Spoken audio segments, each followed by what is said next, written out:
한국이 다시 한번 의료 강국이라는 이미지를 굳히고 있습니다. 최근 미국 시사 주간지 뉴스위크가 공개한 2021 세계병원 분야별 순위가 화제가 되고 있기 때문입니다. 뉴스위크는 지난해 처음 세계병원 순위를 공개한 바 있습니다.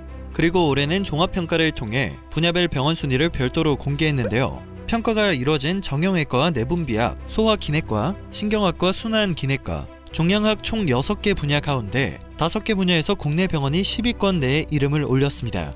정형외과에서는 세브란스 병원이 5위를 차지했고, 내분비학에서는 아산병원이 4위, 세브란스 병원이 7위, 성모병원이 8위를 차지했습니다. 아산병원은 소화기내과와 신경학에서 각각 6위와 8위를 기록했으며, 종양학에서는 아산병원이 7위, 삼성 서울병원이 9위를 기록했습니다. 해당 순위는 총 2,000개 병원 중 200위까지의 순위가 발표되었습니다. 상위권에 드는 일이 얼마나 어려운 일인지 체감할 수 있습니다. 이 좁은 나라에서 정말 대단하다는 반응이 나올 수밖에 없는 결과입니다.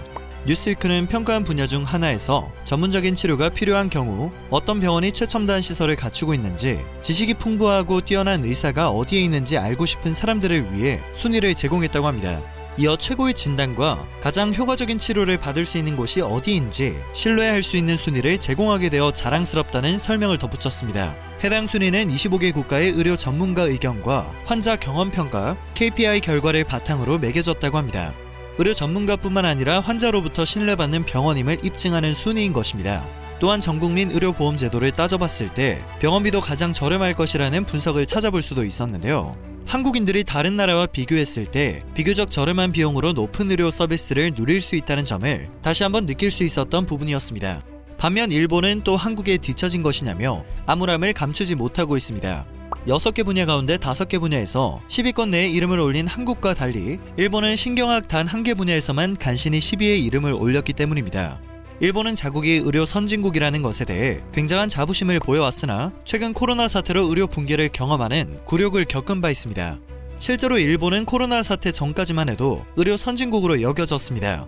OECD에 따르면 2017년 기준 인구 1000명당 병상 수는 일본이 13개로 1위였으며 한국은 12.3개로 그 뒤를 이었습니다.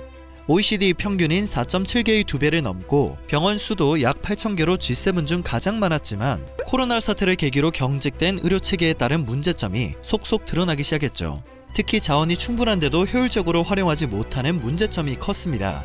일본 언론들도 당시 일본은 병상 수도 많고 다른 선진국들과 비교해 확진자 수도 적은데 자원을 효율적으로 사용하지 못하고 있다고 설명했습니다. 의료 선진국이라고 부르기조차 민망한 상황이었습니다. 사실 편견 또한 존재했습니다. 일부 분야에 한정된 이야기이긴 하나 한국 의료는 이미 2013년부터 암치료 분야에서 일본보다 두각을 드러내왔습니다. 당시 한국의 자궁경부암 5년 상대 생존율은 일본 등을 제치고 최고 수준을 기록했으며 대장암 역시 마찬가지였습니다. 최신 기술이나 장비 면에서도 일본을 압도했습니다. 또 아시아 지역 로봇 트레이닝 센터까지 설치돼 일본을 비롯한 다른 국가 의사들이 로봇 수술을 배우기 위해 한국을 찾기도 했었습니다.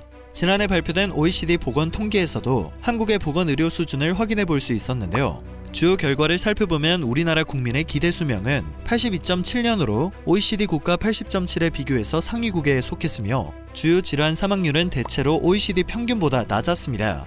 선진국의 의료를 부러운 시선으로만 바라봤던 시절이 있었고 해외 의료기관에 대한 선망으로 돈이 있다면 해외에 나가 진료를 받는 것이 당연시되기도 했었는데요. 비약적인 발전을 거듭한 국내 의료는 결국 세계 순위에도 이름을 올릴 만큼 성장했습니다. 국내 의료기관의 해외 진출이 늘어났으며 의술을 배우러 한국을 찾는 외국 의료진의 발걸음도 이어지고 있습니다.